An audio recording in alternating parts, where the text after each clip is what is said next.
जय हिंद साथियों।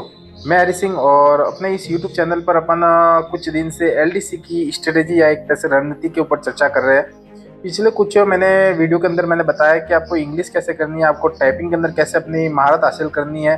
तो कुछ सवाल मेरे उस वीडियो पर पूछे गए थे कि मैथ्स को कैसे अपन अच्छा करें, या कहे गणित के टॉपिक को कैसे अपन पूरा करें ताकि हम उसमें अच्छे नंबर ला सके। तो पहली चीज तो ये है कि बहुत सारे लोगों की गणित के अंदर प्रॉब्लम होती है, परंतु इसमें ध्यान रखना है कि इसमें पूरी की पूरी गणित है।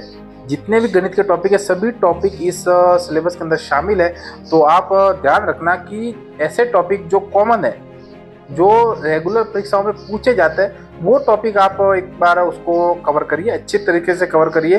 और उसके साथ ही 9th और 10th की जो बुक्स है, जो मैथ्स की बुक है, उसके अंदर जो उदाहरण है, उदाहरण के बाद में जितने सवाल दिए हुए उन सब सवालों को कम से कम 2 से 3 बार अपने सॉल्यूशन के अंदर रखें, ताकि क्या है कि अधिकतर सवाल उसी में से बनते हैं। उसी पैटर्न के सवालों को सिर्फ संख्या अलग हो जाती है और पैटर्न वही रखा जाता है, जैसे पिछले बहुत सारे परीक्षाओं में अपन ने देखा है। परंतु अपन क्या करते हैं कि एनसीईआरटी बुक को नेग्लेक्ट कर देते हैं और एक तरह से दूसरी बुक्स पढ़ने के लिए ज्यादा प्रीफर होते हैं। तो मेरा ये कहना है कि एक बार आप जितना भी टॉपिक्स है, जो टॉपिक एलडीसी के अंदर दिए हुए, वो सभी टॉपिक्स के प्रश्न जो एनसीईआरटी बुक्स वाली 9th और 10th है उसमें से सॉल्व कर लीजिए, ताकि आपको थोड़ा सा आइडिया होगा कि बेसिक सवाल कैसे सॉल्व किए जाते हैं, थोड़ा एक्स्ट्रा ऑर्डिनरी सवाल कैसे सॉल्व किए जाते हैं, दोनों आपको पता चल जाएगा।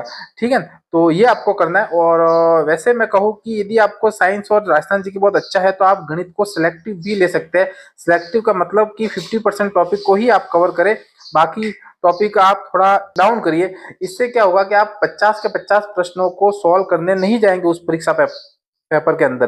क्यों? क्योंकि जब 50 प्रश्न आप सॉल्व करने जाएंगे तो आपके जीके और साइंस के जो प्रश्न है उसमें आपको जल्दबाजी करनी पड़ेगी 3 घंटे के अंदर उनको भी पूरा करने के लिए। तो आप लगभग 50 में से 25 प्रश्नों का आप अटेंड करिए, बाकी अपना साइंस और जीके के ऊपर फोकस करिए, ताकि आप 3 घंटे के अंदर वो पूरा पेपर कर सके। ठीक है? क्योंकि 50 प्रश्न बहुत ज्यादा होता है। यदि मैं कहूँ कि हर प्रश्न के अंदर 2 से 3 मिनट भी लगती है तो लगभग 1.5 से 2 घंटे आपको 50 प्रश्न में जाएंगे। और फिर आप कहोगे कि 1 घंटे के अंदर मुझे 100 प्रश्न करने हैं, जिसमें साइंस और जीके दोनों मिलाकर, ऊपर से गोले और भरने हैं, आपको ये भी ध्यान रखना। तो फिर आप थोड़ा सा मैं कहूँ कि एक उतावलेपन में आ जाएंगे और कुछ कुछ मिस्टेक हो सकती है। तो गणित को थोड़ा सेलेक्टिव पढ़े और उसी के अनुसार उसकी तैयारी को थोड़ा इम्प्रूव करते जाए।